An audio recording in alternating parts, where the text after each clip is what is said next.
हाय, hello, नमस्ते. ऋतुजाज रेसिपीमध्ये तुम्हा सर्वांचं स्वागत आहे. तर आजची रेसिपी माशाची रेसिपी आहे. तर मी आलं, लसूण, कोथिंबीर बारीक करून घेणार आहे आणि इथं ओलं खोबरं आहे ते रश्श्यासाठी घेतलेलं आहे.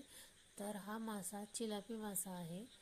तर ह्याला मी आत्ता मीठ, हळद, हिंग टाकून घेणार आहे आणि आलं, लसूण, कोथिंबीरीची जी पेस्ट केलेली आहे मिक्सरवर तीही याला लावून घेणार आहे आणि हळदही टाकायची आहे आणि धने पावडरही टाकायची आहे. हे सर्व नीट मिक्स चांगलं करून घ्यायचं.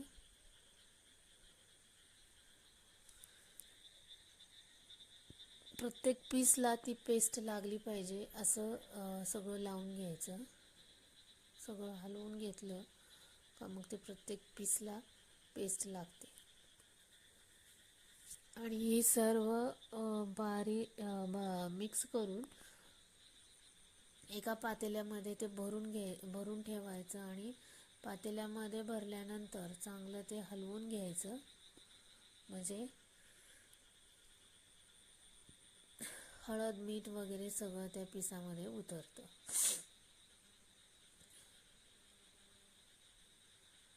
एकसारखं लागतं त्याला. तर मी आता हे पातेल्यामध्ये भरून घेत आहे.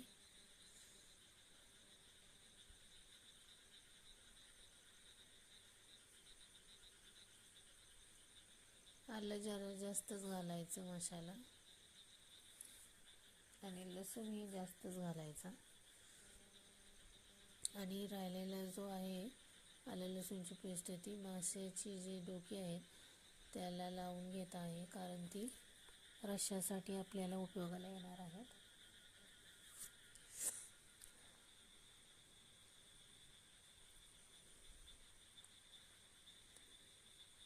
हे चांगलं हलवून घेऊन अर्धा तास मॅरिनेट करायला ठेवायचं आहे.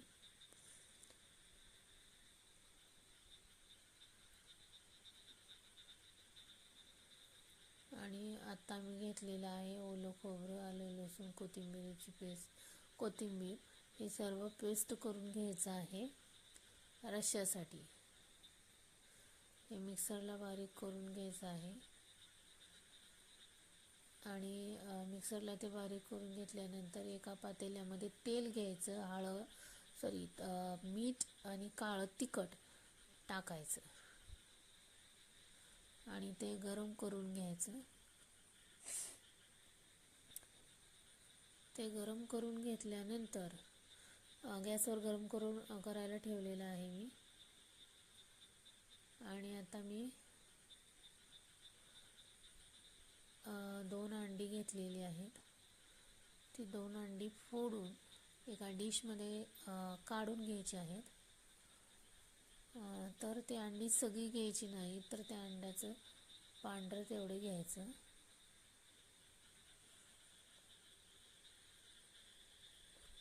पिवळं नाही घ्यायचं, पांढरं घ्यायचं. मला 2 अंडी लागणार होती म्हणून मी 2 घेतलेली आहेत. तुम्हाला जेवढी लागतील तेवढी तुम्ही घेऊ शकता.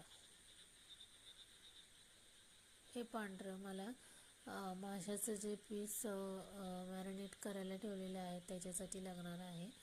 ह्या पांढऱ्यामध्ये ते मासे असे मिक्स करून तळायला घ्यायचे. ह्याच्यासाठी मी हे अंडं घेतलेलं आहे. ह्याच्यामुळे काय होतं, मासा खूप कडक होतो. पिवळं का घेतलं नाही तर माशाला खूप वास लागतो म्हणून पिवळं घेतलेलं नाही, नुसतं पांढरं घेतलेलं आहे. का तर त्याच्यामध्ये तो मासा भरपूर कडक होतो.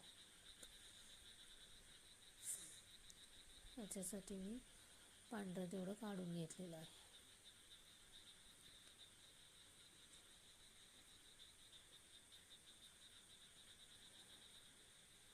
जरा वेळच जातो पांढरंही काढायला त्याचं.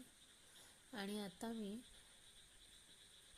हे अंड्याचं काढून घेतलेलं आहे आणि आता मी काय करणार आहे तर आता मी रस्सा करायला घेणार आहे. त्याची आलं, लसूण, कोथिंबीरीची पेस्ट तर रेडी आहे.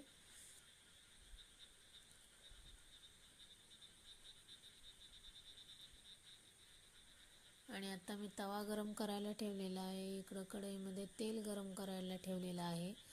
आणि तेल गरम होईपर्यंत इकडं मी रस्सा टाकून घेते. त्या कढईतसुद्धा मला रस्सा करता आला असता, पण सगळा मासा तळून झाल्याशिवाय कढईतलं तेल कमी करता येत नाही, म्हणून मी दुसऱ्या भांड्यात रस्सा करायला घेतलेला आहे. ऑलरेडीच खूप उशीर झाला होता जेवायला, त्यामुळं पटकन दुसऱ्या ह्याच्यामध्ये रस्सा करून घ्यायचं ठरवलं. आता हे ओलं खोबरं आहे, त्यामुळे जास्त परतायला लागेल, पण खोबरं शक्यतो पटकन करपतं, त्यामुळे जरा ते जास्त आणि बराच वेळ हलवावं लागतं.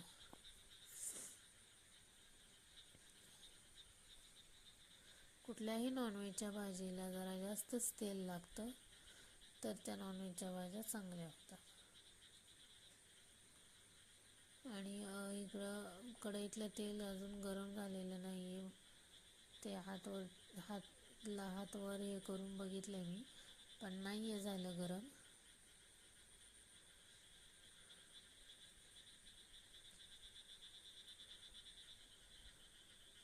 इथं आता मी मीठ टाकत आहे,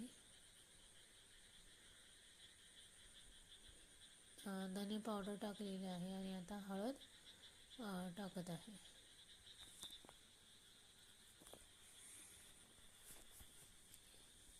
हे सगळं परतून घेतल्यानंतर आपल्याला त्याच्यामध्ये पाणी ओतायचं आहे.